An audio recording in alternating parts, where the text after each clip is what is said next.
believe in more public housing, not less. In fact, I believe in a lot more. I believe that where a market fails to provide for people on low incomes or face disadvantage, it's on those of us as a society and as a government to intervene. And this has been the ACT government's belief for many years. But we can't do this alone. For 2 decades, the ACT government has pulled the policy levers that we have to respond to homelessness and maximise housing affordability.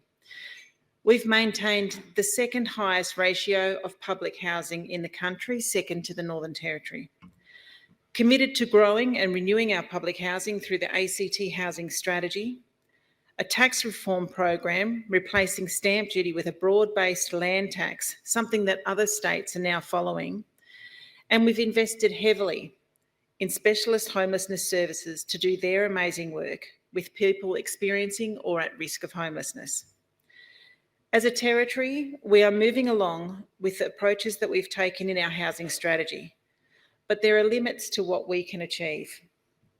In any jurisdiction, particularly a small one like Canberra, there are many aspects beyond our control. Federal tax policies, income support and wage growth, borrowing and lending practices, market forces, as well as construction delays. So whilst I'm incredibly proud of the achievements that we've been able to make as a government, its impact has been limited, but I can't help be positive about the change in approach. The last time I spoke at a Huri conference was in 2018. It's an understatement to say that a lot has changed since then. COVID and the ongoing impacts across society and for people experiencing homelessness really changed our thinking and our approach to solve some of these long entrenched issues. And I'll come back round to that when I outline some of the programs that have stood up and that we funded in response to COVID and are continuing. Federally, more recently, a lot has changed. Since the last time I spoke at a Huri conference, we have had a federal housing ministers meeting. This happened for the first time in many years after the change of government. And while I can't speak for my colleagues across the country, the change in approach could not have been more welcomed and appreciated. Coming out of COVID, every jurisdiction has seen the strains and impacts on our services, on public housing lists, across the housing continuum. The election commitments made by the Labor Albanese government are sensible, straightforward, and an approach the ACT government and the housing sector has been asking for years. Developing a national housing and homelessness plan and re-establishing the National Housing Supply and Affordability Council will be key to setting up future actions and plans to address homelessness and housing affordability across Australia.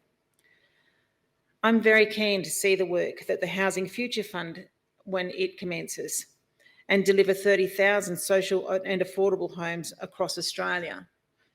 This commitment is in recognition that to address these issues, the most simple solution is often the best, by building more homes and providing long-term social and affordable housing.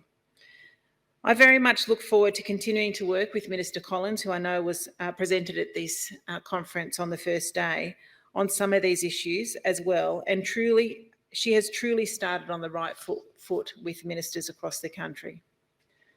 Now, circling back to the COVID response, I wanted to acknowledge that the past 2 years have been particularly challenging in the homelessness space across the country, as well as here in the ACT. And I'm proud of the work that our homelessness sector has undertaken for the most vulnerable members of our community. The ACT government has continued to increase funding to programs to support people at risk or experiencing homelessness. Since 2018, this represents a 65% funding boost to specialist homelessness services to provide emergency and transitional accommodation, free food, counselling, as well as social inclusion activities. The ACT government has committed to a 25% funding boost to specialist homelessness services through the parliamentary and government agreement that we have here in the ACT with our colleagues in the Greens political party. This has meant that the programs that we supported that were stood up in 2020 in response to COVID has secured funding to continue and become part of our ongoing response to homelessness. There are 3 programs that I wanted to highlight that played an important part of the government's response to COVID here in the ACT for people experiencing homelessness and for those rough sleeping. In the ACT, Ainslie Lodge provided targeted short-term accommodation support for men.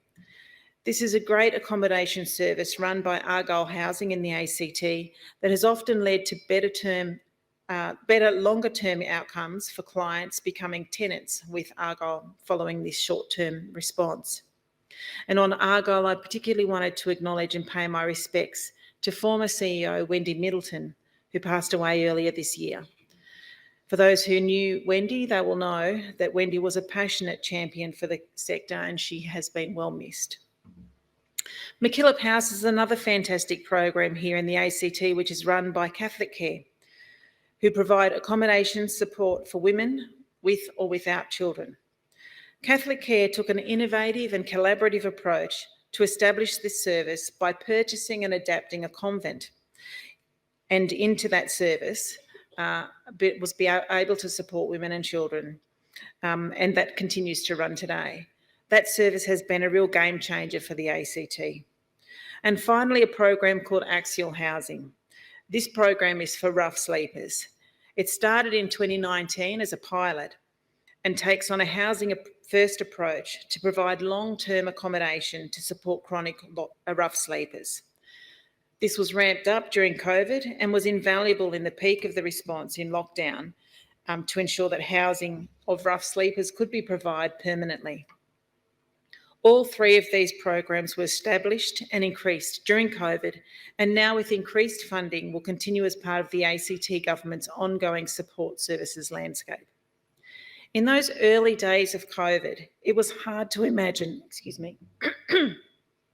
it was hard to imagine what life would be like during and afterwards. It's a credit to the ACT Homelessness Services sector, who stood up with me as Minister at the time to get them up and running and have their continued work with my ministerial colleague, Minister Bazzarotti, who has taken on responsibilities for them following the election in the ACT. But with all of this investment, the missing part is always those exit pathways. We all recognise this. For so many people, they cannot make the next step towards stable housing as their options are really limited in a private market that is stretched and facing extended waiting lists for social housing, taking us back to that simple solution of building more homes. There are still significant pressures on the lower 40% of income earners in the ACT, which is higher than average wages and can exacerbate the disadvantage that they experience. The ACT government's housing strategy is focused squarely on the lowest 2 income quintiles, and the actions of the government and the sector can take what we can take together to address housing affordability. Our strategy has 5 overarching goals: increasing the supply and diversity of housing, reducing homelessness, strengthening social housing assistance, increasing affordable rental housing, and increasing affordable home ownership. Released in October 2018, the strategy is coming to its midway point. This will offer an opportunity for us to assess the impact the actions that we have taken in the strategy and consider other measures that could be added and considered, particularly now that the federal actions are now on the table. Under the strategy, the ACT government sets a 15% target of affordable, public and community housing to be released in all our infill and greenfield release programs. In broader terms, the ACT government continues to release residential land to meet or exceed projected public population demand. Under the previous affordable housing plan, the government had a policy of delivering 20% affordable housing in greenfield areas only. While this was effective, it could mean that affordable housing was pushed to the outer urban edges, and this wasn't suiting the needs of our tenants. The new targets are improving the spread and diversity of affordable housing by ensuring it's embedded in the renewal of existing suburbs as well as in the development of new ones. The strategy sets out a commitment to strengthen social housing assistance by growing and renewing public housing, with ambitious targets to renew 1,000 properties in the ACT and to increase our stock by another 400 homes. The program has continued to ramp up despite COVID hitting 9 months after it launched and now experiencing ongoing supply issues as well as construction delays. The strategy has been overseen by an excellent team of individuals who bring their experience in the community and the housing sector as well as lived experience to the table. The group also includes individuals not usually heard in these discussions, like public housing tenants, who provide a much needed viewpoint to the group. Now, before I wrap up, I wanted to come right back to the start. Everyone that has public housing and well-supported specialist services will always be at the heart of my priorities of government. Canberra is an interesting place of duality. Canberrans are the most charitable people in Australia, but some people in our community fall into the trap of assuming things about someone who is homeless or asking for money on the street. They're offended by somebody sleeping in a public place. But when long-term housing is proposed to be built, some of my political opponents and indeed people in our community are offended by the idea of public housing being built in their neighbourhoods. But that's not what the majority of Canberrans feel, even if the loudest ones get the most attention. Every person's journey into and out of homeless and sometimes back in again is different. Helping people find their own way back into housing and to a fair crack of happiness is what will drive our government to keep investing in public housing. We're in the middle of that continued growth and renewal program, replacing 20% of our public housing stock, as well as the additional 400. In last week's ACT budget, we continued to invest heavily in public housing with ongoing funding for the growth and renewal program, as well as a boost to maintenance so that existing public housing is comfortable and best suits the needs of our tenants. Last year, the maintenance spend was doubled and saw a huge increase of work and jobs to support industry and tenants. That investment was continued with another $57 million in maintenance for this year to continue our great improvements that have been made to the living standards of our tenants. The budget also committed funding to continue work for build to rent, as well as shared equity projects in the affordable rental and ownership end of the spectrum. Build to rent is something that has been talked about for years, and so it's really good to see it finally happening in other cities and will be coming here to the ACT. As a government, we're ready to look at any proposal that adds to the supply of social and affordable housing. Getting these investments is never easy, but I'm committed that our level of government will take the steps and continue to help deliver on the strategy here in the ACT and make housing more obtainable and affordable for all Canberrans who need it most. So while I hope you have learned a lot at this week's conference, I also hope you take away the importance of pushing these issues with your neighbours. I know you will, as well as with the community and decision makers like me. For all of us who have lived in public housing and enjoyed the security that comes with a roof over your head, we know just how important public housing can be to a more equitable society. I can promise that I'll never lose focus. And over the heart of this week of addressing the issues you have discussed, I want to make sure that by building as much social and affordable housing as we can, by whatever means we can, we really make a change to people's lives. And it's great, I have to say, to finally have a federal government who realises that too. I very much hope that between us, we can make sure that there is a chance for everybody to get into a stable home and a chance at the health and happiness which flows from it. I hope you enjoy the last day of your conference. And again, thank you all very much for having me along today.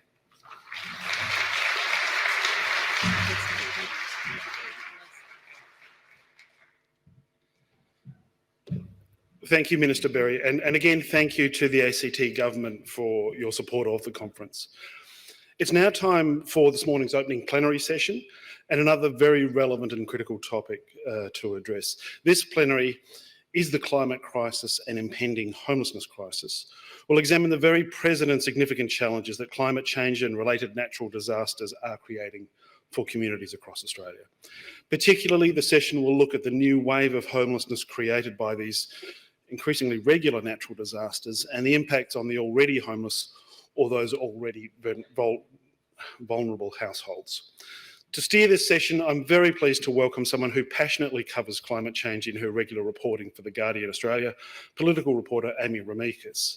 Amy will be joined on stage by specialist Aboriginal consultant and current acting CEO of the Casino Bulangal Local Aboriginal Land Council, Paula Coghill, by Tony Davies, the CEO of Social Futures, the largest community housing and homelessness provider in northern New South Wales, and Daniel Tabor-Kennedy from Q Shelter, the peak body for housing and homelessness in Queensland.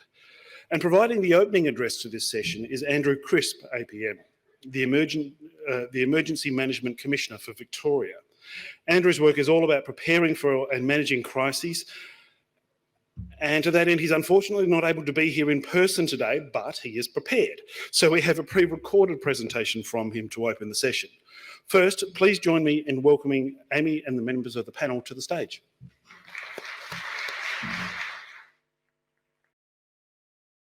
Reality already, and it's only going to get worse. So I'm very, very happy to be able to speak with these experts about what is happening with you all. And for those of us joining us virtually, hello to you as well.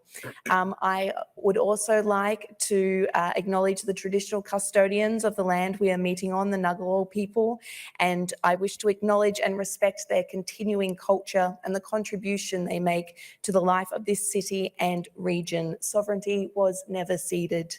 We'd also like to acknowledge and welcome other Aboriginal and Torres Strait Islander people who may be attending today's event.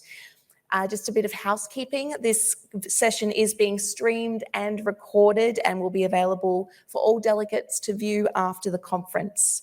Today we will be taking questions. We're hoping for a bit of a free-flowing conversation. So you will hear from each of our speakers who will give a brief rundown, but then we're going straight into questions. So please use the Q&A tab on the right of your screen that you have there. You can also use the discussion forum to chat with other delegates, and we'll find a copy of today's presentations in your handout section. Again, that'll be on the right-hand side of the screen. For those in the room who wish to ask a question, we ask that you keep your questions succinct, questions, not comments, just so we can get through as many as possible. You can use the delegate app anytime during the presentation to ask a question. We'll also have people, I believe, walking around with microphones if you prefer to ask it in that way. So with no more from me at the moment, we'll open the session with that address from Victorian Emergency Services Commissioner Andrew Crisp. As Michael said, unfortunately, he was unable to be with us in person as planned, but he has prepared this pre-recorded address just to kind of set the mood for what we're all dealing with. Hi, Andrew Crisp, Victoria's Emergency Management Commissioner. Well, I'm so pleased to have the opportunity to provide some input to this really, really important conference, but I am sorry that I physically can't be there with you. I would have really appreciated the opportunity to listen to other parts of the conference.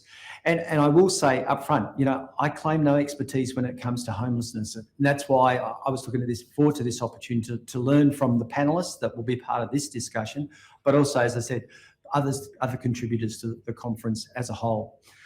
But in relation to this particular session, and I know the focus is more on those people that will become homeless after a natural disaster or emergency, but I think I want to sort of address it in two parts. So in terms of those that are already homeless when we do have natural disasters or emergencies, and then talk somewhat more about those people that will become homeless, you know, after those natural disasters, of which, of course, we're seeing more and more and have done since 2019-20 fires.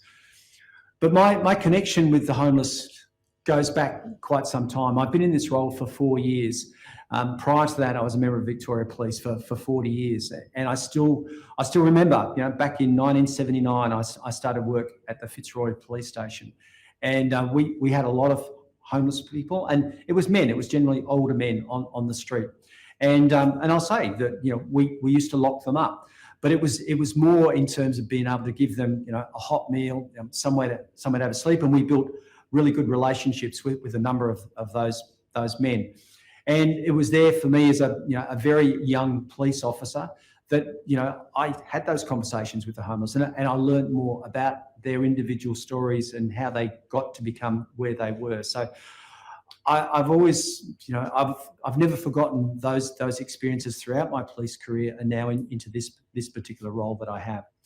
So if I want to go first to those people that are homeless, and more as we're seeing, whether that's in relation to drugs, alcohol, mental health, combination of all of that, cost of living increases that we're seeing at the moment. So a couple of examples for me in more recent times when it comes to the homeless that have been impacted by emergencies or other risks to them. So during COVID, about 12 months ago, we had a major outbreak up in Shepparton in regional Victoria, and a lot of people in the town were locked down, and we had to go up and support the local community in terms of food and other types of relief. When we were there, it was explained to us that there were actually quite a lot of homeless people that were living rough along the river itself. And so it was about how do we then work with those people in terms of ensuring they got the best support possible. And so again, as you'd imagine, it was working with non-profits and local government to be able to connect with that community, and it was a community. And again, we saw the same thing at a state level, very, very early days in COVID, where the decision was made to fund people that were homeless and provide them with accommodation. Another type of hazard or risk for not just the homeless, but the broader communities is around heat. So when we have really, really forecast hot days here in Victoria, what we will do is that we will make contact with non-profits, great organisations like the Salvation Army, and make sure that we're coordinated in relation to the support that we're providing to the homeless, whether that's getting them, putting them into places where it's cooler, making sure they've got water and they can stay hydrated. So that's that piece in relation to the work that we do with the homeless. Can we do that better? Yes, definitely. We need to do that better. Local government, we work with them in terms of a vulnerable persons register, but there is an opportunity to make sure we better understand all those communities, and particularly the more vulnerable communities, when those people might be impacted by an emergency or a natural disaster. I know the focus of this particular session is more about those people that will become homeless as a result of a natural disaster. And as I said before, we've certainly seen many instances of that, and more recently, whether that's Queensland, but more so New South Wales, with significant numbers of people that have been displaced. I think when you look at natural disasters, we've got to sort of break this up. So what we do across all our states and territories, we've got well-practiced processes in relation to establishing relief centres or something similar. So where with local government and government agencies and departments, we all come together and ensure that we are ready to support those people that will leave ahead of a natural disaster, fire, flood, storm, or at the time of where they have to leave in a hurry, or if in fact they have left and they've lost their home. So we've got that relief centre model in place, and it works really, really well. But what we're talking about is those people that lose their home. So for us, 2019-20, more than 400 homes lost across the northeast and the east of our state. We learned from 2009 the horrific fires that we experienced in our state.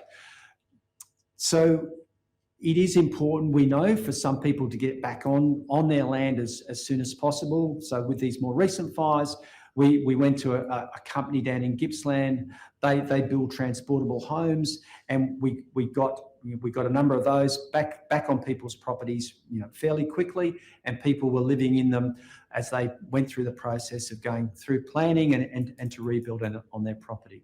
We know that some people they want to go back, others they will never ever want to go back. So it's about working with people and identifying what their needs are. So that's a really important piece for us in terms of making sure that we've got those resources available.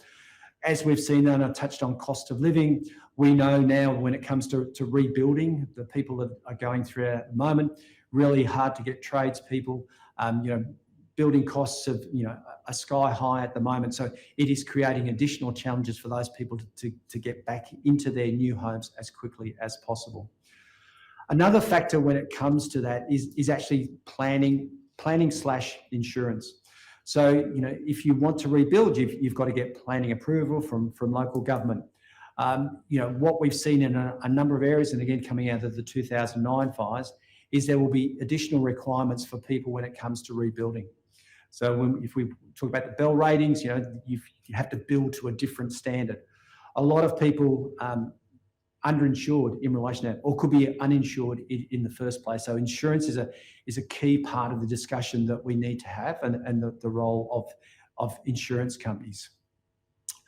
So that insurance piece and the planning piece will mean that at times it will be very, very difficult for people to get back get back onto their property. During 2009 fires, again, the government did buy back a number of properties, but that's not a long-term sustainable option for government in terms of buying back. So it then comes to about, in effect, we've got what we've got at the moment, but let's think about how best we can plan for the future. With new residential developments, where are they being built? How rigorous is the risk assessment in relation to that particular area when it comes to natural disasters? The first question people should be asking is not necessarily of local government in relation to building a certain location, is actually going to an insurance company and saying, will you insure me if I build a house at this particular location? So that's at a very, very local level. I've been in conversations, with Emergency Management Australia and the National Resilience and Recovery Agency in more recent times, and about the shift that we need to make from response and recovery to mitigation. So where do we spend our dollars more effectively and efficiently? And there's been various research undertaken over the years where every dollar spent in mitigation will save us $7 in response and recovery. So we need to do that. We need to do that thinking, that planning upfront about where people are living. How best do we prepare them? How best do we prepare their properties?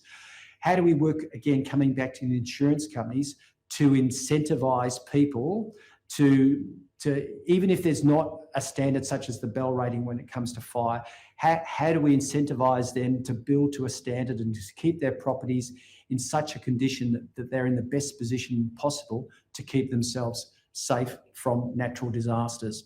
So it's very much, as it often is, it's about working at that federal level, it's about working at the state level, and very much about working at the local government. But importantly, and again, this has come out of reviews over the last few years, it is the role, and again, there's more that we can do in terms of working with other organisations that are here, the non-profits. So again, that's coming back to where I started. That's the unfortunate piece for me, is not to be able to sort of further build those networks to listen to what you have to say. But I hope I've given you enough to have a think about, to discuss as part of the panel. But again, I'm really looking forward to the outcomes of the conference as a whole, and what more we can do to work with you to keep our communities, and particularly those homeless, safe. Thank you.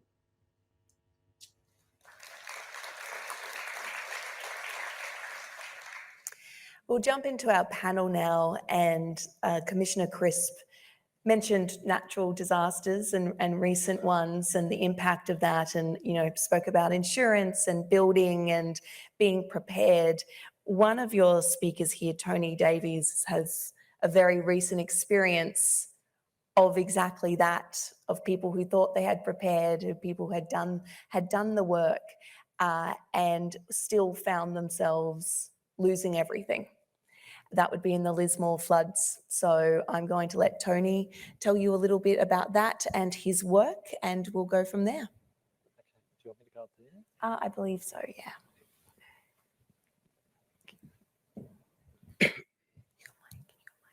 Thank you. And I'd like to acknowledge the Ngunnawal people as well on this unceded land and thank them for their generosity in inviting us all here, and acknowledge other Aboriginal people, First Nations of this country here today, including Paula, who's an amazing advocate in Bundjalung country, where we have had the climate event. So look, early on the morning of Monday, the 28th February, I was woken by a phone. And I admit I get emotional about this still. My colleague, Michelle Laurie, and the Laurie family are a pretty deadly family in that region, was calling to say that Taylor, her daughter, was standing on her kitchen table with water coming up her legs, and Michelle couldn't get a boat to her. That was incredibly shocking for me because we'd prepared really well. On Sunday, everything was lifted up. Our 4 officers were already above maximum flood height. We offered help to staff, including Michelle. We even had enough space on the top floor of our headspace building in Lismore for the gym, who were next door, to put their equipment. Michelle was really well prepared. She'd moved into her house 6 weeks earlier, and it had already been raised well above the flood level. When she was looking at buying it, we all said, "Don't worry, Michelle, no flooding there." Everything was up on the deck and they were ready to go. Of course, a very different picture emerged on Monday. The entire region was hit by an unprecedented and just devastating flood. Much, much higher than anything expected, 2 metres higher than we'd recorded previously in Lismore. Joanna Quilty from NCOS called me shortly after Michelle asking if there's anything NCOS could do to advocate for help. And I had to say, right now we need boats. That's all. I also said people would die. Thankfully, very few people died because the spontaneous and extraordinary community-led rescue brought boats, jet skis, kayaks, paddle boards and surfboards. So a boat got to Michelle's place, Taylor got out. Lots of friends, colleagues were able to get out. And that saved thousands of lives across the Northern Rivers. All 4 offices of ours in Lismore were destroyed, housing 120 staff. They had nowhere to work. The gym equipment survived, and the gym is actually one of the few businesses in Lismore that's open. Of course, like our peers in the sector, and there are a number of people here today, I might call out Roy from Acon and also Steve from the Winston, whom I've seen over the last few days. We had to still deliver services. We had to deliver our homelessness services, disability, mental health and family services in a community that was devastated by this event. According to the SES, 4,000 houses became uninhabitable in New South Wales as a result of the February and March floods.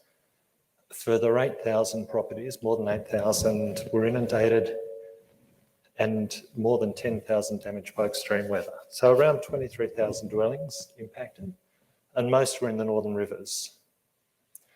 For us, we got into town as soon as we could and divided our efforts between helping our 21 flooded colleagues, getting people out to the recovery centres and clearing out our ruined offices.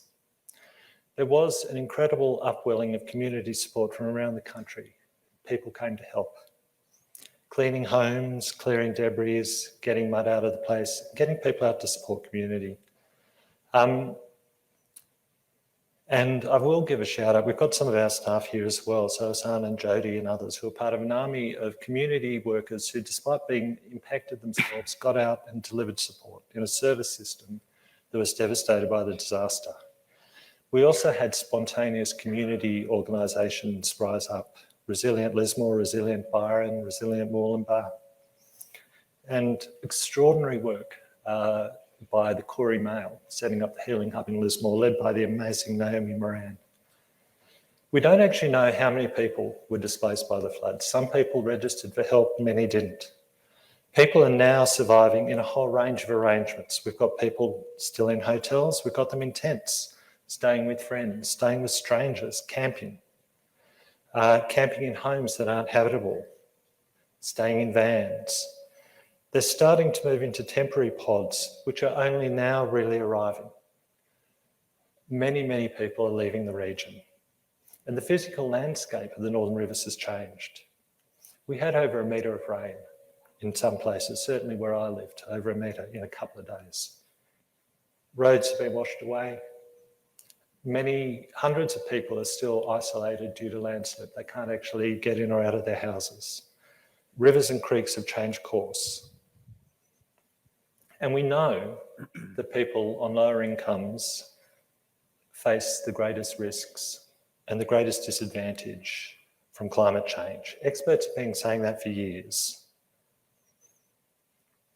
And I will acknowledge Steve Smith from the Winsome actually sent me a map last night overlaying the CEFA, the areas of Lismore where you have the lowest incomes, the lowest CEFA scores, and the areas of Lismore that were flooded. And there's a close correlation. I've got a slide that I can show later for that. And what happened in the whole of the Northern Rivers is an incredibly vulnerable region was made far more vulnerable. Incomes in that region are $500 below the Sydney, weekly incomes below the Sydney mean, yet rents are close to those of Sydney and Melbourne.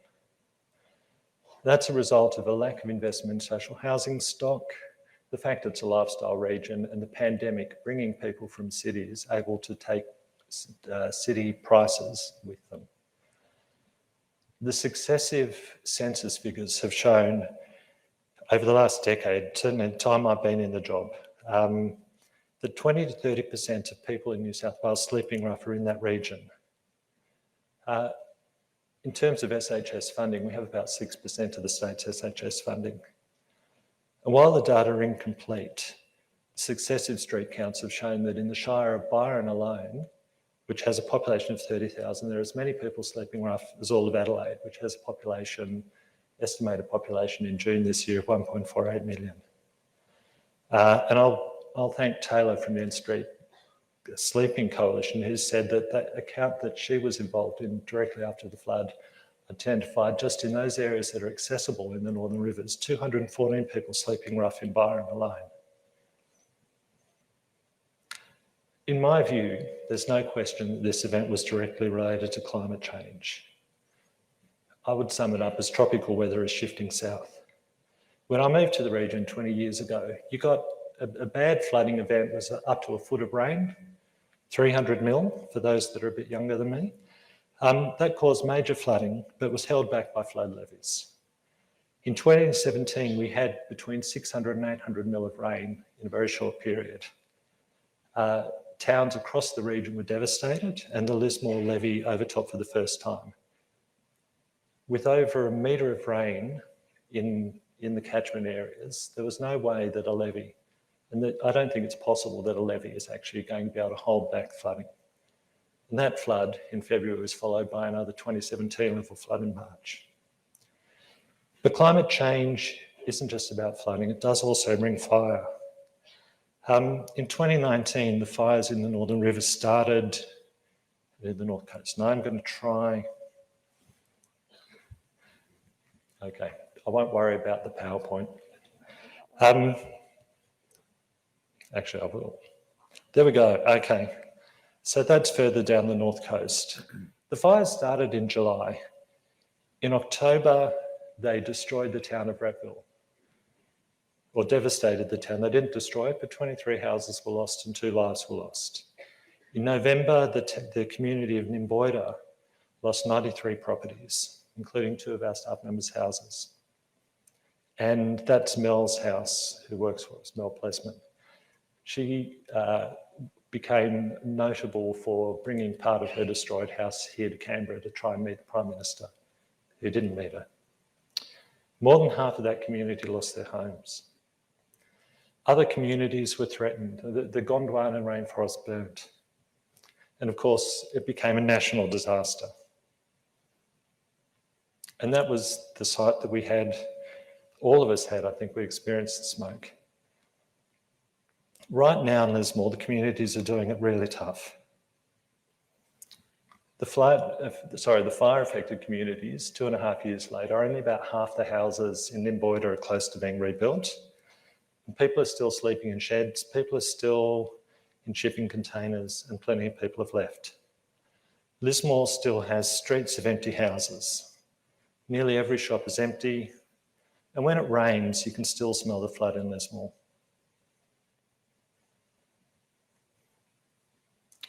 Our offices, that's a shot of our offices. Someone felt they needed to have a shot of me actually shown with a broom in my hand, but the water actually went up to the blue beam above my head there. And these are the maps Steve gave. You can see where it flooded in Lismore, and you can see where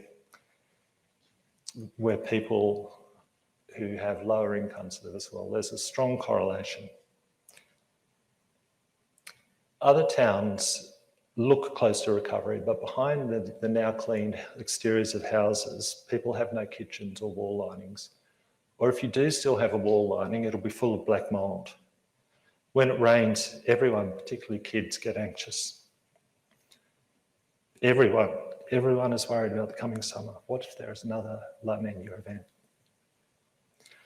What I'm finding is a lot of people don't know whether to stay or go, but increasingly people are leaving. We're seeing it in our services, in our local area coordination work. We're finding people every week, every day are transferring out of the area. Schools are reporting that children are leaving. The human services system is under a lot of strain. Outreach, home-based services can't get out to people. Many people lost service sites. So it's hard to provide the support that's needed. Also, there has been looting that started after the flood and it continues, which is destabilising and disappointing for some. It's also, what do you expect when people are desperate and feel they have nothing to lose? The impact on people who are homeless prior to the flood is quite significant. If you're not classed as flood affected, it's harder than it was before to get TA. The priority waiting list for our very scarce social housing has increased massively due to the very rightful inclusion of flood as a reason for priority. But of course, everyone has a legitimate claim for housing. How do you choose? Is it right to displace already vulnerable people who happen to have not already been affected by flood or directly been affected? The proposed buyback schemes they're talking about might assist homeowners, but what about tenants? And will this take more housing stock out of a very stressed housing system? So what do we do about it? And I will be fairly quick, Amy. We have to accept climate change, we have to plan for it. And governments need to get out of their business as usual model. It's not about changing individuals or agencies. They're talking about getting rid of a commissioner, getting rid of Resilience New South Wales. But actually, it's not how government is arranged, it's how government works. The response to the flood and the fires was reactive. Agencies developed processes on the fly. Coordination in the North Coast was absolutely missing. Everything took way too long. The need for wellbeing and mental health support was recognised, but resources are still only just getting into place. Funding was allocated by tender, which of course disadvantaged those grassroots organisations on the ground doing the work, especially smaller ones. And it doesn't need to be that way. And I think now's the time to think about it, how we change, how we work, because climate change and homelessness are inextricably linked and will be increasingly linked in the future. We know displaced people need a range of supports. Among other health effects, people will experience PTSD with lifelong impacts. People won't be able to work. They'll struggle with relationships, a whole range of issues. Research after the 2017 flood showed that 47% of people who were in unsecure housing 6 months after the flood had clinical symptoms of PTSD. 2 years later, that had grown to 53%. It's now 5.5 months after the flood. We know, therefore, that resources need to be in place, it needs to happen fast, and people can't recover psychologically unless they have a secure place to live. So we need to plan and practice for natural disasters. During the pandemic, our funders demanded, and I'm sure many of you know this, we had to prepare and show them our business continuity plans. But in the wake of the flood, I don't think the government had them. We need to establish now a stock of relocatable, rapidly deployable housing and work out in advance where that will go. Get the planning permission in place beforehand, get the infrastructure in place for it. Because right now, nearly 6 months later, we're still dealing with planning issues, site issues to get temporary housing in place. We need to ensure funding for long-term support is in place and it needs to come out quickly. Also, as has been a theme in this conference, let's ramp up social housing. Over the years, the Northern Rivers has been critically undersupplied, and the various initiatives, going back to Rudd's economic stimulus, have missed areas like the Northern Rivers. We can't let that failure to invest in high need areas happen again. Also, work out the support agencies in advance and scale them up fast. And local agencies are part of this. They're embedded in and they know their communities. And for God's sake, don't faff around with tendering processes. Get the funding out fast and flexibly. And be really careful about bringing in big outside agencies. They have a role, but they can't leverage local knowledge and local social capital.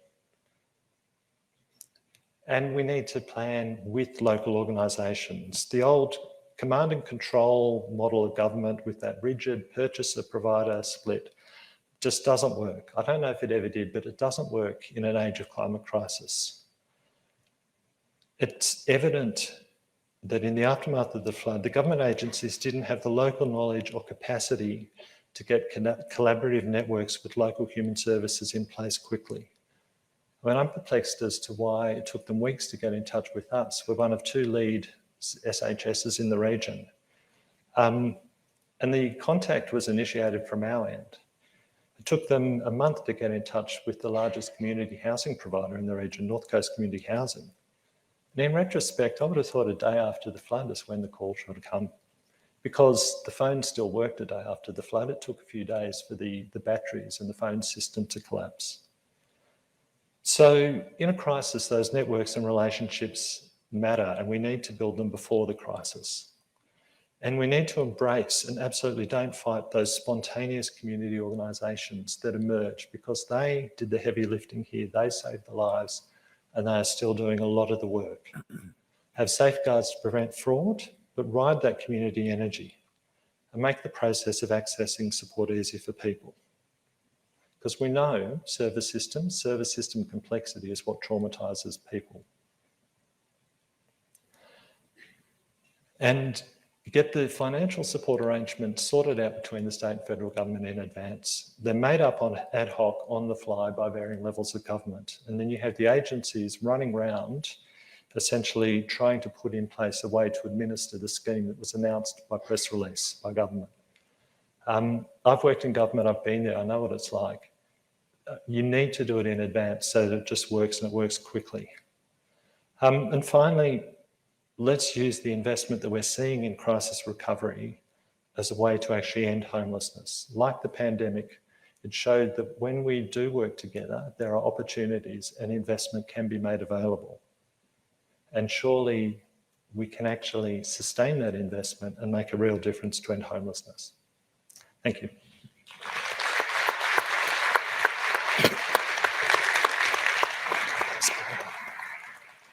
Thank you, Tony. Now to Daniel Tabor Kennedy, who's from the Peak Housing and Homelessness Organisation in Queensland, Q Shelter. Now, Daniel, you know a lot about natural disasters, being from Queensland. We're very interested to hear some of your reflections. Thank you, Amy. I would like to start by making sure this is on.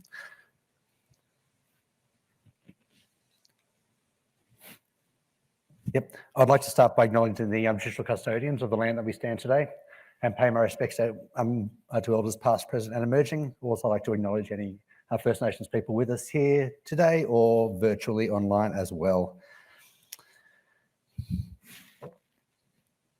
All right, let me start by telling you a true story.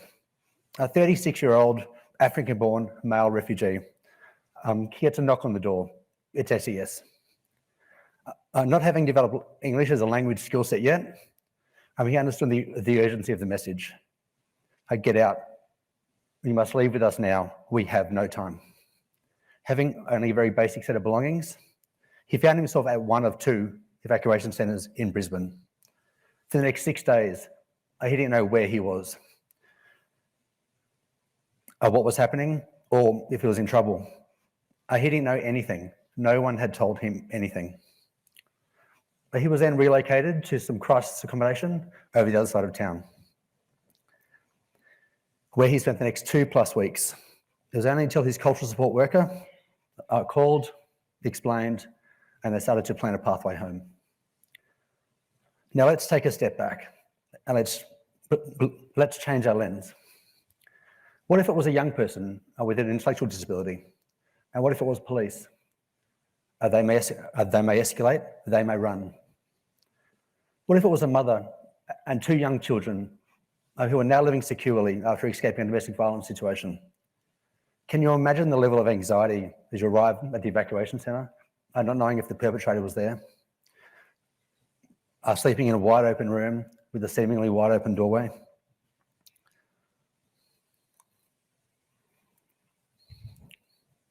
It needs to be identified that there's an overlap between the people that are vulnerable in our community day to day and those that are most at risk during a time of crisis. In the above examples and 1,000 others,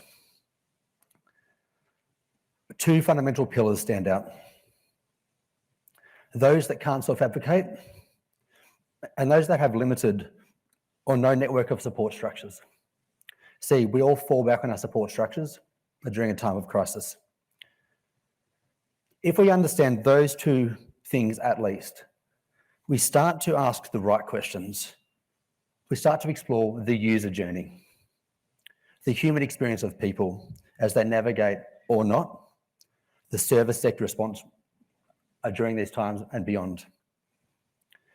If we are going to stop this impending vulnerability crisis, it is important that we, the collective we, understand that every interface, every interaction between the service user and the sector is not only our chance to recognise vulnerability, but our chance to build, to explore support pathways for the people that are most at risk during these times. So what do we do? In order to construct a way forward, I need to ask one more fundamental question, a question that brings us all here today.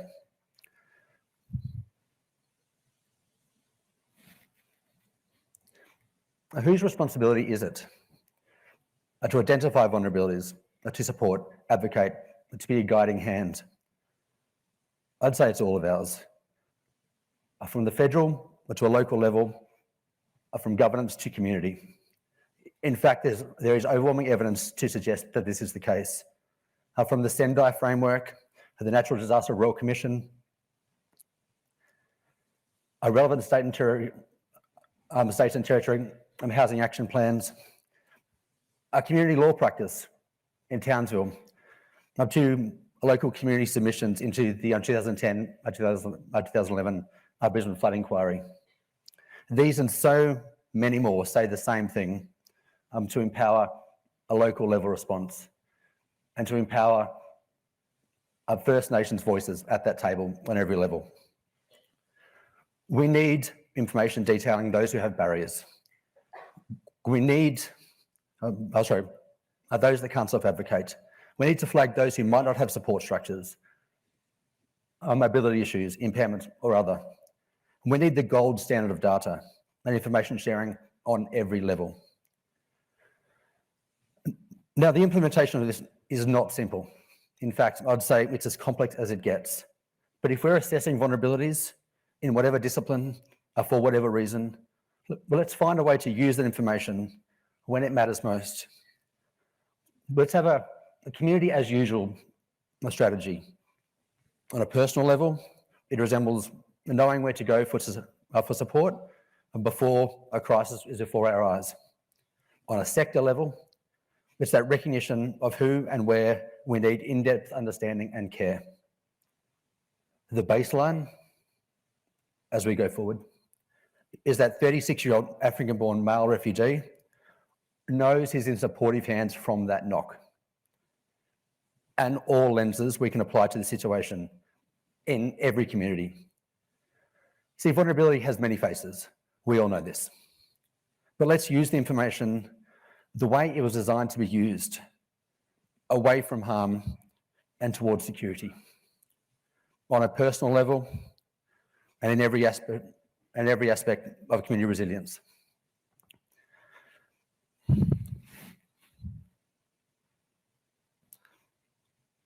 I know I ask a lot, but we have support models in place of people that are currently doing it tough.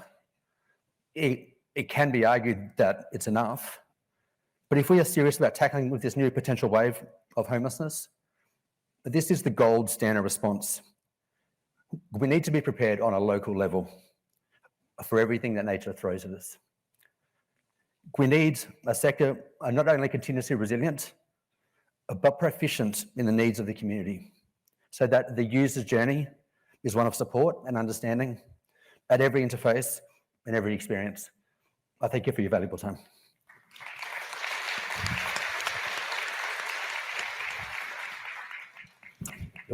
And now I'll throw to Paula Coghill, who we're lucky enough to hear from today. Thank you so much, Paula. Could I have a drink of water? Stay with me, everyone.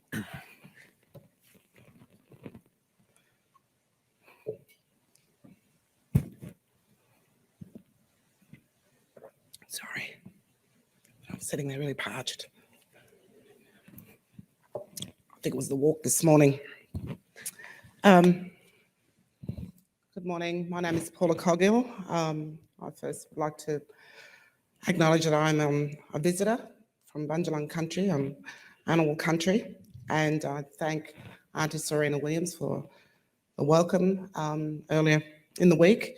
And it's good to be on Wadding country, as I call it, because it's very cold. I'm no expert on climate change, and but certainly we've seen it unfolded for the last 200 odd years. I also like to say that we are in our 61st millennium and that we've never ceded our sovereignty. And that's very powerful to say that on Capitol here this morning, given the past policies and past legislations that have not been good for my people.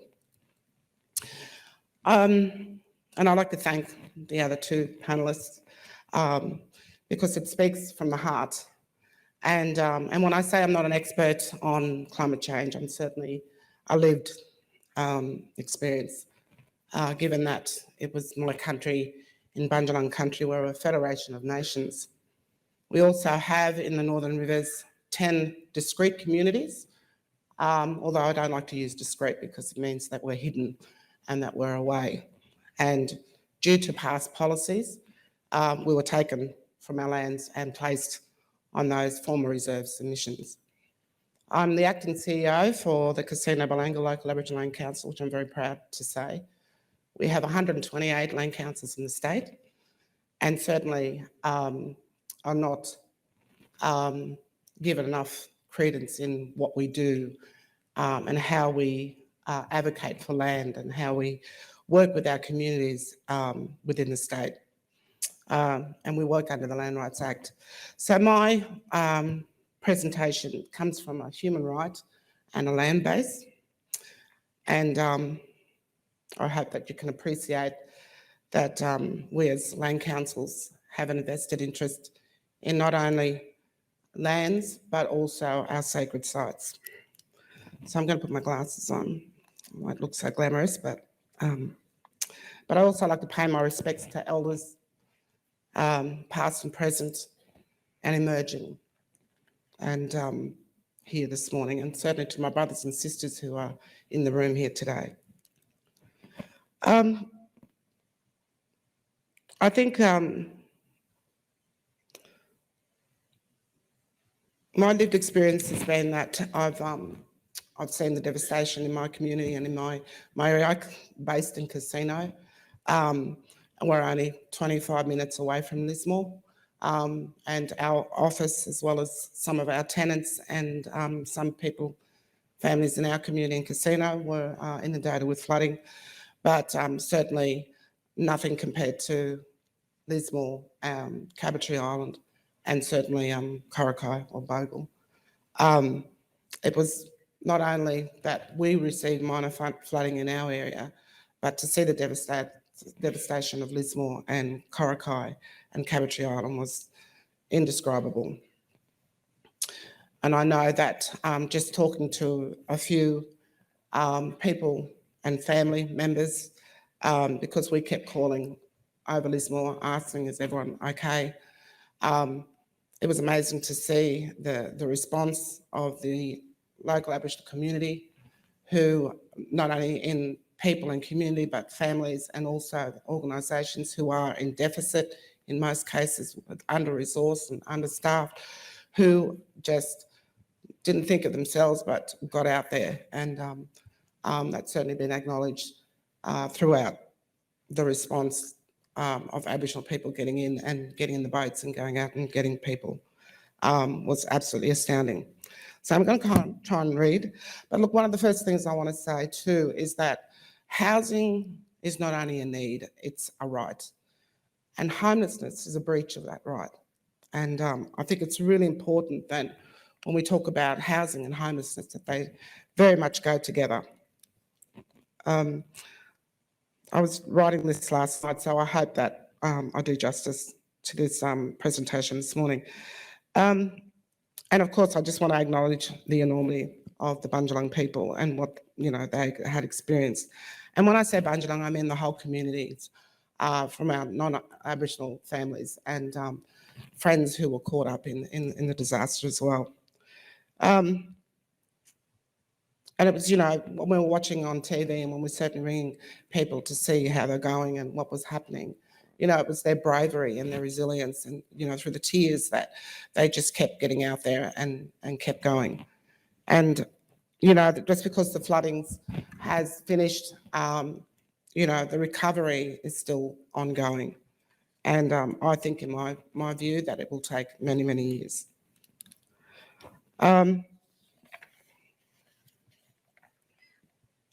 We have, at the Casino Balanga Land Council, we have a JWA with a Momentum Collective, and we've had the SHS services where we've had one worker placed at our organisation for the last 7 years.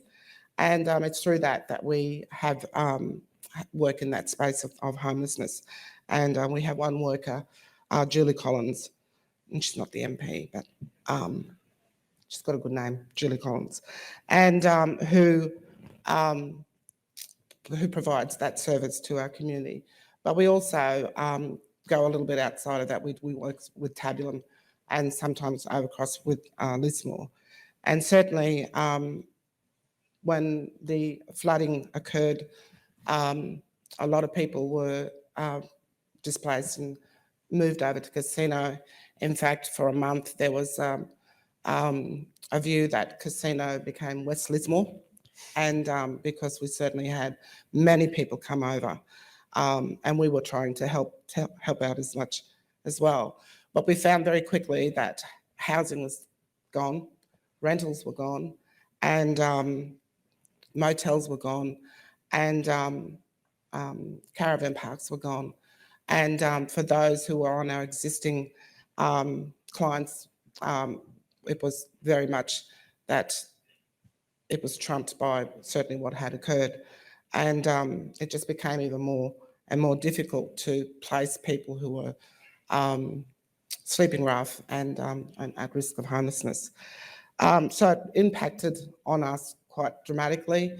Our office got flooded as well, but we still continued to provide the service while we were sweeping out and getting rid of the mud. We didn't get carpet for 5 months. We still do not have desks, but we certainly worked through it to make sure that our clients were being serviced and new clients that were coming through or new people that were coming through. But I just want to go back a little bit. When we talk about 200 odd years, certainly in my time, there's been much talk about Lismore and certainly where it's placed and you know, just the fact that we don't get a listen in on what we consider, you know, intricate knowledge of the landscape and the lands in which we dwell. And oftentimes, when I've spoken to elders just recently, who you know, have been around for the early planning of Lismore, have told, you know, many times, don't build there. It's the floodplains. We know the area, we know the seasons, we know how it's formed, and oftentimes that was very much overlooked because we weren't rent payers, because we weren't rate payers, because we had been moved off those lands and placed on the hill. In Lismore, it's called Gundarimba, the discrete community there. We were placed up on the hill to be not seen in the CBD. And, you know, one of the elders recently said to me, we ended up being safe up there because they moved us up there and, you know, they all got flooded. And over the last 50 years, you know, certainly that feedback of telling the local planners that, you know, you need to build up and you need to look at this and you need to, but it was always overlooked. And oftentimes in my recent conversations, it was only a matter of time. And because constantly we were overlooked and not given that acknowledgement of how we know the landscape. And of course, you know, from a land-based view, our river system has changed quite dramatically. It's quite destructive, both in Casino, Lismore, Tabulum, and because it was unprecedented, we hadn't seen anything like it. So it was quite, it confirmed what our elders were telling, not only us, but certainly those early planners and settlers. So in saying that, I think it's, you know, this most recent event, I mean, we had bushfires as well, and other communities, discrete communities were evacuated, the likes of Tabulum and Yagle country, which is down in Yamba, Maclean. You know, we were recovering from that, and then of course COVID hit, and then now the recent flooding. So again, it's about that ongoing recovery. It's one event after the other. So in saying that, when we talk about listening up and how we as land councils and certainly as Aboriginal people with cultural knowledge and of knowing our lands and our landscape, we really hope to see this as an opportunity to sit at the table and really seriously be taken seriously as caretakers, as stewards, as having that cultural knowledge of our local lands. And I think that land councils, as well as other Aboriginal organisations on the ground, really are able to give that advice because we have had so much knowledge passed down to us, and it just continually goes from generation to generation. So why governments and local planners, local, state, do not access that knowledge and is just astounding. So we're really excited that maybe now we can sit at the table. If not, we will create our own tables and ask you to come to that, because we've certainly seen that there's been an acceleration and we've got to do something and do something quickly.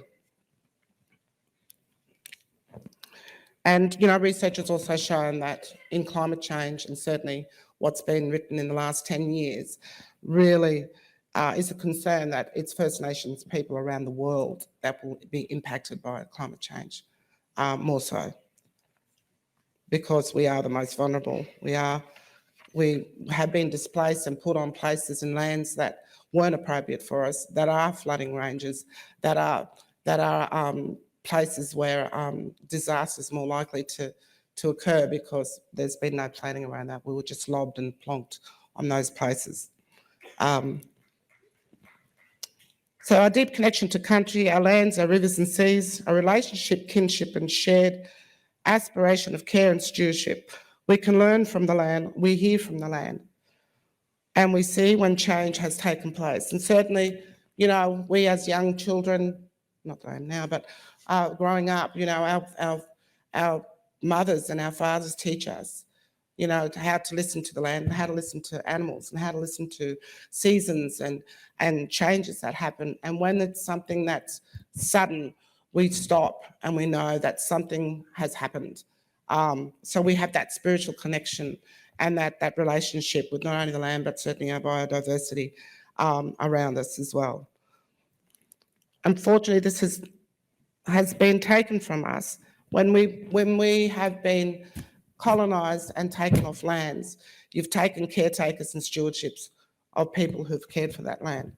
And so there's been a vacancy of those people who are landowners and you know, have that relationship with land, who've been taken off for a period of time, and that there's been no taking of care of our own environments and our own lands. We've been put in institutions, and we'll put in dormitories, we'll put in forced labour for a period of time that, you know, that history could not continue because there's been that vacancy, of course, of what's happened to us. I just wanted to say that talking to one of my elders in Javelin Mission, Uncle Harry, I said to him, "Uncle, what do you think about climate change?" And he said, "Oh, is that what they call it?" And he said, "We've seen the changes." He's 82 years old, and he's seen the changes over the years. And he also confirmed that, you know, things are not right. And he said to me, I said, "What do you think about climate change?" And he said, "Climate change is white man's afterthought." He said, "They're like children." He said, "They come in and they take, you know, they want to take everything, they leave a mess." He said, "You know, we're trying to come in behind them and say, stop what you're doing, you know, clean it up, get your act together, let's work together, you know, learn from us, because we've been here for hundreds of years, we've been here for thousands of years." And so he was quite moved with the Lismore, because his wife was in Lismore in the old people's home, and he could not go and see her. And it was devastating for him, because he was not only worried about whether they've been affected, but also that he couldn't see Auntie for such a long time. The other quote from another elder who was from the Widjabul people, which is in Lismore, he said that we should walk on this land, that when we walk through and we look back, it looks like we've never even walked there. And again, it's about that having that respect for land and honouring what it's been able to give us and provide us. Not take, but, you know, put back what we have taken. Very different premise.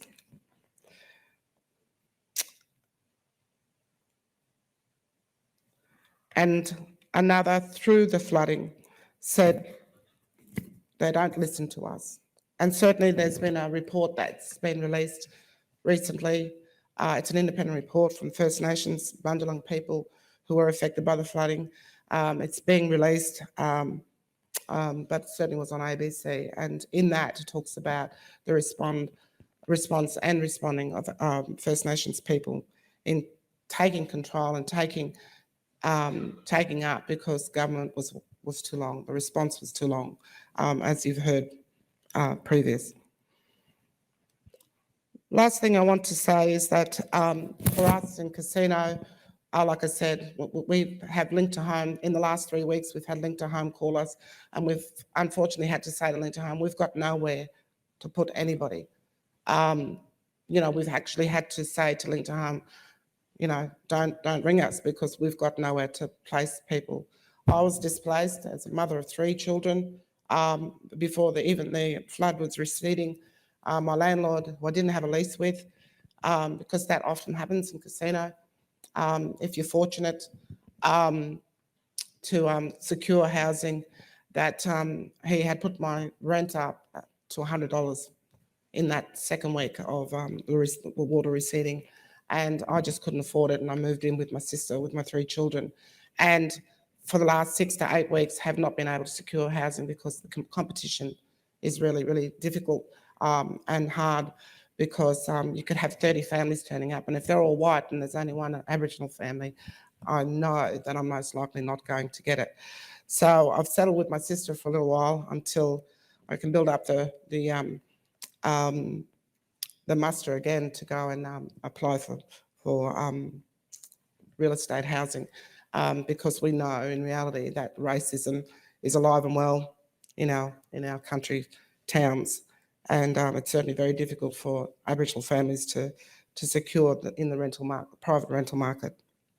So we rely on land councils and other Aboriginal housing providers, but our waiting lists are very long because we have, particularly with the recent event, it has exacerbated the homelessness issue in our region. So in saying all that, I just want to give some solutions, because that's who we are. We know what's best, and we know that in most cases we come with solutions because we know what's best for our community and certainly for our families and our individual people in our area. So I just encourage that you do connect up with land councils, you do connect up with peak Aboriginal bodies who are able to sit at the table and look at some local planning around disaster management, but also pre and post. Oftentimes we've not been able to sit at the table. That climate change policies need to be having Aboriginal people's voices in there, because we know what's best for our community. And we also know that we are the most vulnerable of the vulnerable when it comes to climate change. I think lastly that I just want to say that we need to be part of the discussion. We need to be part of disaster planning before and after. We need to be tapping into local knowledge and local practices, cultural practices. The cultural burns have just been introduced after the big fire, but we've been asking for years and years and years and advising, state forests and places that, cultural burning works, and it does happen. And certainly it's not until after the disaster that we've been considered that maybe we are the experts in land management and how we look after our environment. Embedding practices and looking at the seasons and cultural burnings and learnings that we can have. So I just encourage that we do start from here, that we are both sitting at the table. And it's not out of courtesy, but it's actually acknowledging the expertise that we have as land managers and landowners. You have native title holders, you have ILC holders, and you have land rights, land council landowners who you can be working very closely with. And being in the forefront of disaster planning, pre and post. Our business continuity when we were impacted by the floods, we just got on with it, even if we didn't even have desks, but we were happy to just serve and continue to serve. Lastly, I want to acknowledge the Koori Mail and Charlie Local Land Council, Rekindle the Spirit, Modular Aboriginal Corporation, and certainly DAA for really responding quickly. And again, these are organisations, not so much DAA, but these local organisations are often understaffed and under-resourced and often don't have money. But, from feed to a couch to sleep on, that's, what we're able to do. And all these places were able to really quickly get together and get some stuff happening pretty quickly. So I just want to honour them, because certainly throughout that disaster, their resilience and bravery was amazing. So thank you very much.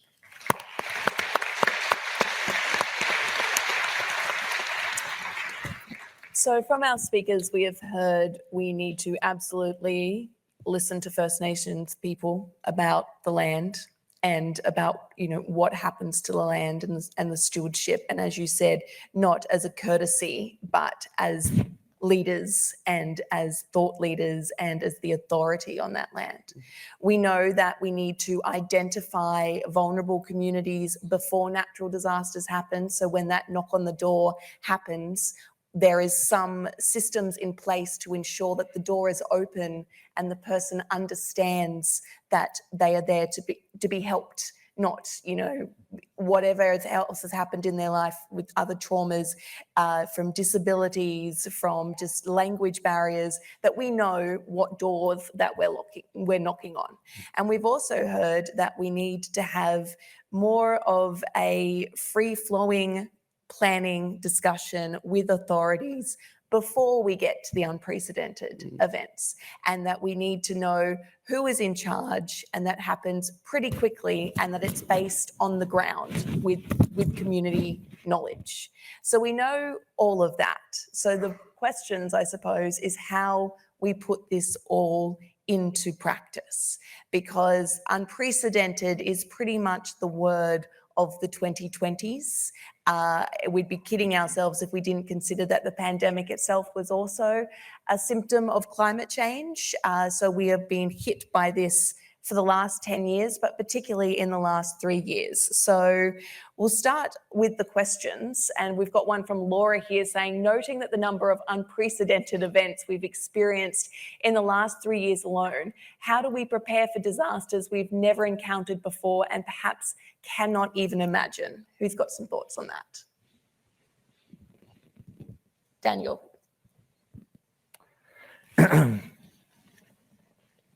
I guess it starts with acknowledging and being honest with ourselves in our communities, what infrastructure we have existing, in both its strengths and its flaws.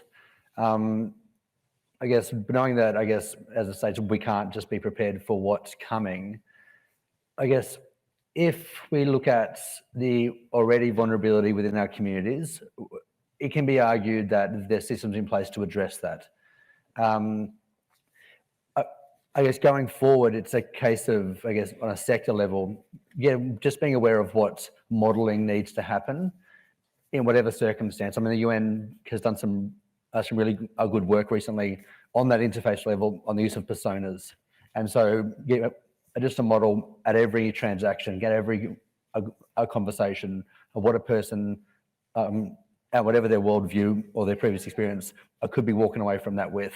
And again, so it's a case of, and it varies on every level.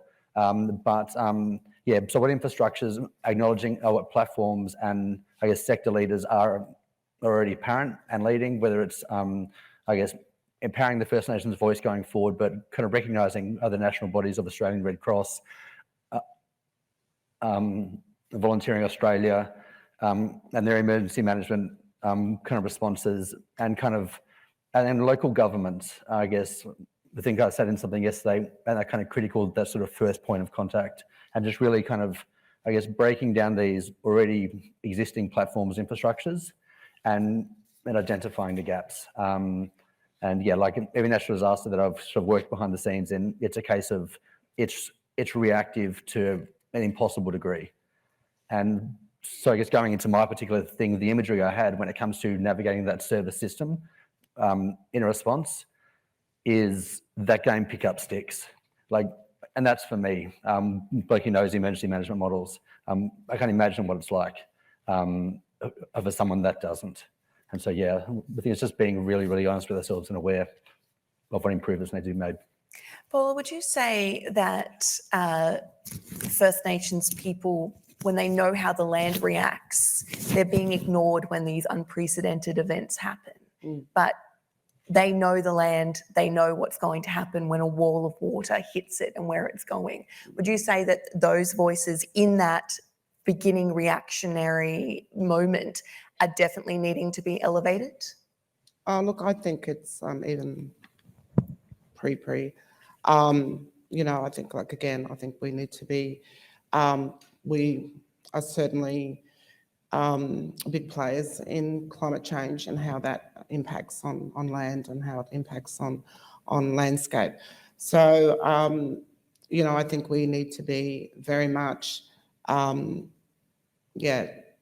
those planning talks and in those structure, and building infrastructure, and how does that infrastructure look? How do we address so that, water goes this way and not this way? Because we do have that intricate knowledge of, of the landscape. And I think that's, so it's certainly something that should be very much at the very beginning at all times. And, in the forefront. And Tony, what would you say you have learnt from these unprecedented events in terms of how communities react and how governments don't necessarily react as fast as they should? Look, I mean, I don't think we need to talk about unprecedented anymore. There's enough precedent now. We just need to be realistic and proactive. So, I mean, we do everything we can, and we must do everything we can to reduce emissions, but that's not going to stop what's happening now. And so we know that there will be fire, we know that there will be floods inland in the riverine systems and on the east coast, and we know the sea level will rise. In Ballina, there was a lot of issue when you had a conjunction of the floodwater coming down and high tide, because Ballina floods in a way it didn't before just due to tides and sea level rise. So we just need to plan. I think people ignore it when things are good, and then you get, as we said, a reactive approach. And Paul is right. Look, the elders have said, they pointed to hills in Lismore and said the flood can come up to there. And the flood came up to there. We know the hydrologists say the flood can reach 16.6 metres potentially in Lismore. So we need to be planning about that. And there'll be similar knowledge in other parts of the country. Mm-hmm. I don't think it's going to be really hard. There's talk of relocation, but we're talking about a city here. We're talking about community. It's very complex. So I think we need to plan for how we manage this. And to do that well, you have to practice in advance. So you actually need to get people together to talk about it before it happens. And you need to think about scenarios and get planning. And then that means you can get the support in quickly afterwards, because the faster you get support, the faster you get housing, the less impact, the less mental health and other social impacts you'll see over the longer term. And we only stopped supporting flood-affected people through a flood program from 2017 at the end of 2021. And it's a 5-year, that was a major flood, but nothing like we've just had. And that took 5 years. So I think we need to know that it'll happen again, and we need to plan for it from now and not forget the lessons. There were big lessons learnt after 2017, and it all got stuck on the shelf while we, fought the fires and fought the pandemic. We have some questions from the floor. Any hands?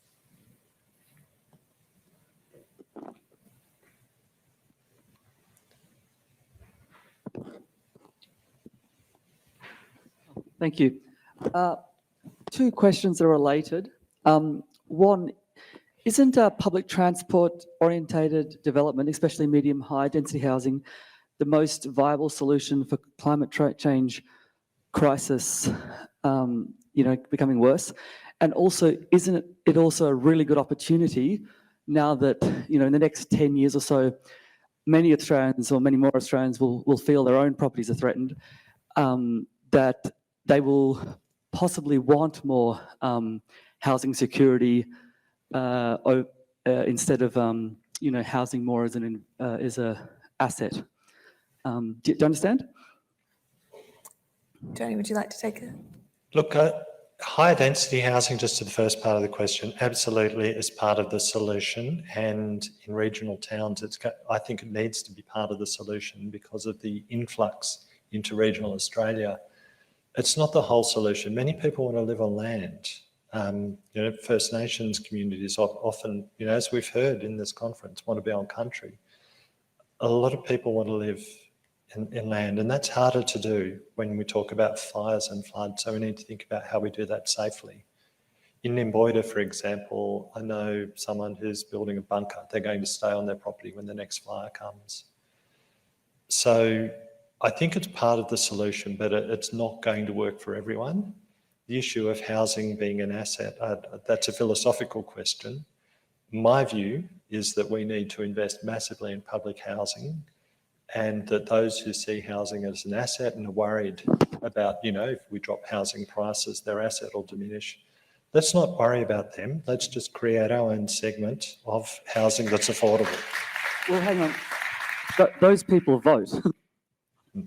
Yeah, those people, significant amount of voters, you know, vote that way. Yeah, but by building public housing, my house isn't going to drop in value. It's just creating a new segment.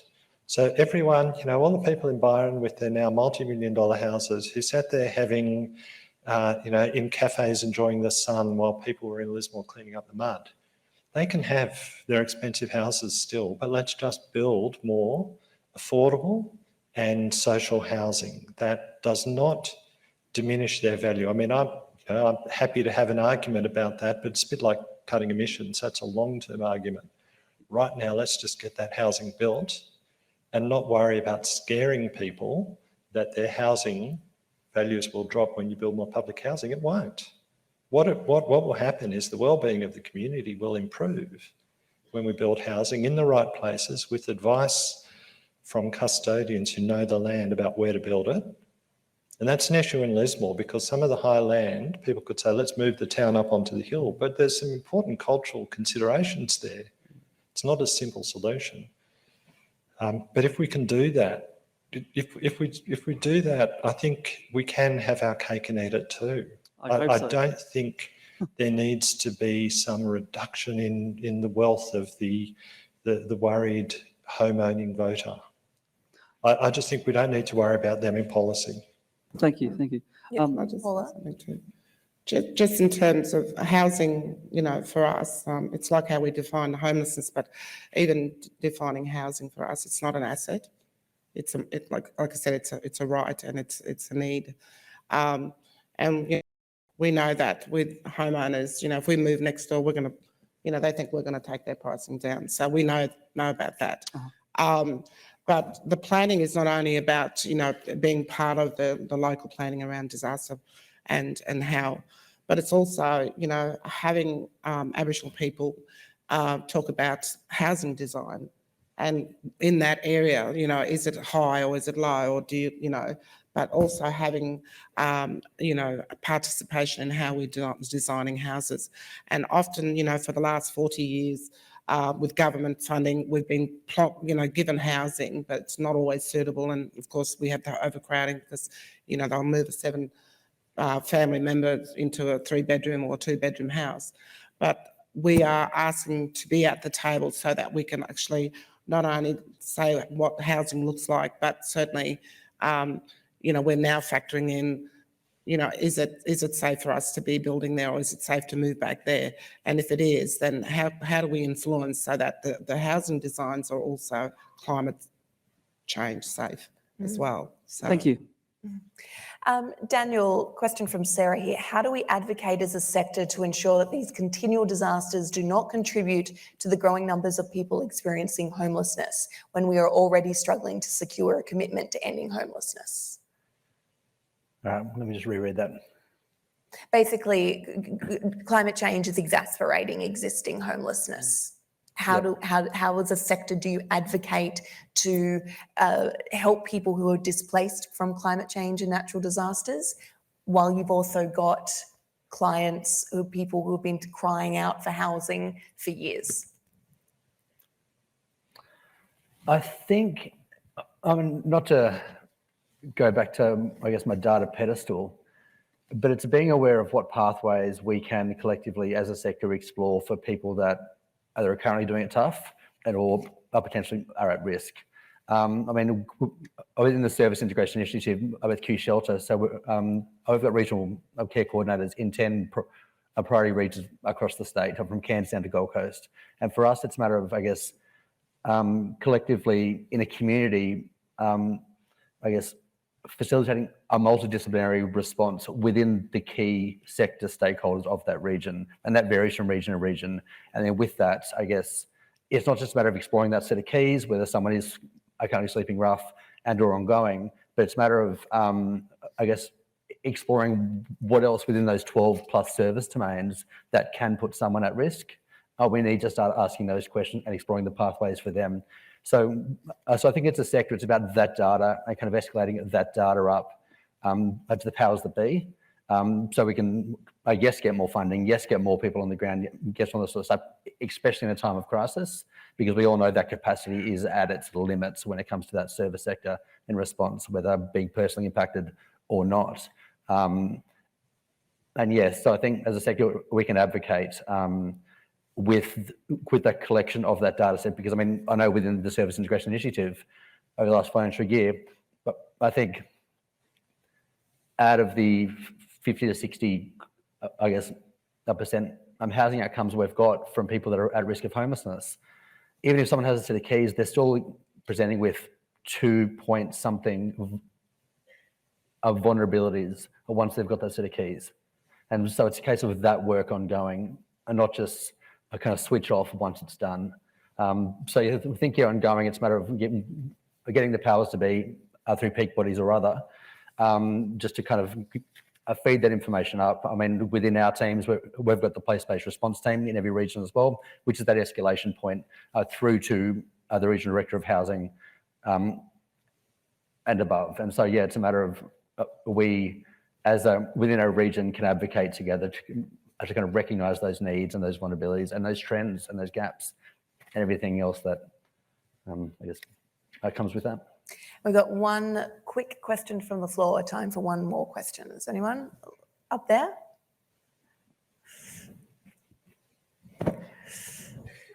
Good morning. It's just a general question. We're all aware of how much the government is going to provide for more social housing. My question is there a timeline for these houses to be built? And is there accountability? Who's accountable if they're not done then? Who would like to take that one? Tony? Look, there needs to be a timeline, and we need to make sure it's not too quick, because if we go back to the big and brief investment in social housing from the Rudd Nation Building Economic Stimulus Plan, it's like, build it fast, the economy will collapse. So they built it where they could build it, which wasn't where it was needed. So I think there does need to be accountability. I think it has to be, they've got to look at geographic need, and they need to make sure they don't try and get it built so fast that you built the wrong housing in the wrong place. Because that will go to that issue of, investment in social housing. Does that drop, does that threaten middle Australia? Which I firmly believe it won't. And there needs to be strong engagement with First Nations. I think Shane Hamilton was saying, look, our problem is there's been such a culture of disinvestment by government for so long that we've got to turn that thinking round and go back to how it was in the 50s, 60s and 70s, where they recognised a crisis post-war and invested over a long period to build housing. They built some great housing and they built some terrible housing. We've learned a lot since then. So if you get that investment, invest in the sector as well. I think it'll work really well, and take cultural and other considerations into account when you do it. Paula, how best do people bring or elevate First Nations people? It's not just an invitation, is it? No, but it's acknowledging the like I said, the expertise that we have. And I'm not only talking about, land management, but in all aspects of, we've been omitted for a very long time in all, aspects of, of having a say in our social and well-being. And oftentimes, we are the first to experience that, and then it trickles out into communities. So it's about, even from our lived experience in all aspects, whether it's homelessness, whether it's housing, overcrowding, health, we represent every sector in terms of the inequity and the struggle. So it's about, constantly having those conversations with us, because, we're basically, we've experienced that. And it's just in terms of the Victorian Commissioner talking about, people having a choice to place a caravan back on their property and sit there until their houses were. We don't have that choice. In fact, one of the things that was explored was that, a lot of the land councils were approached about whether there was suitable land for caravans and to be put on for families who were displaced.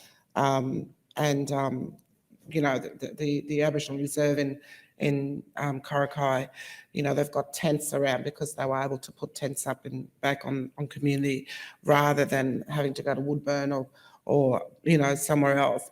But they were able to stay back on community and be close to families still, even though that their houses in town were absolutely flooded.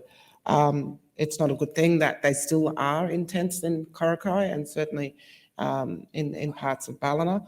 And it's been a long response, as we said, but certainly, you know, yeah, listen to our story, you know. And one of the processes that's, you know, it's just completed here in Victoria is around that truth telling. You know, we're also having that opportunity, and Queensland's having that opportunity. We want to talk about, you know, the truth, what really happened to us, what has been the experience for us in the last 230 years. And it's through that, it's not only a point of hearing our voice, but also there's lessons learned from that, you know, can be adopted in mainstream and how we are responding to such issues as, you know, disaster and such. Yeah. I think one thing that even government is learning is that all the things it's been ignoring, it can't ignore any longer. And everyone in this room has had a part of forcing that reckoning and will definitely have a role to play in basically trying to correct a course that we've been heading down the wrong way for more than 200 years. So I would like to thank all of our speakers today. Please join me in thanking Paula, Tony and Daniel. A reminder that this recording will be available for all delegates. You'll receive other instructions about that later. There is a session survey for you to complete, and the conference organisers would really appreciate you doing that. For those online, you can return to your timetable and you'll be back around 11 o'clock. And for those of you in the room, you can head to the exhibition precinct for morning tea. So thank you very much.